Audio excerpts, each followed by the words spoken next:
There's only one team that Paul George should consider signing with, and it's not the Clippers.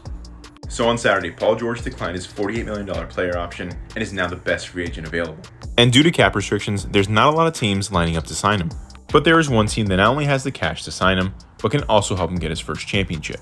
And that team is the Philadelphia 76ers. Over the summer, Philly added $60 million in cap space because they knew they needed to add another All-Star.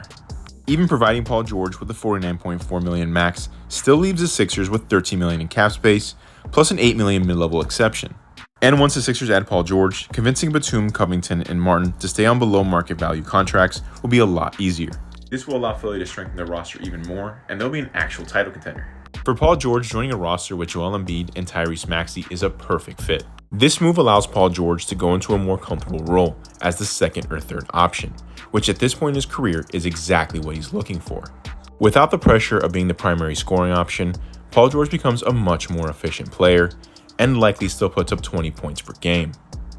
On the defensive side, he brings athleticism, size, and will likely be asked to guard the best player on the opposing team.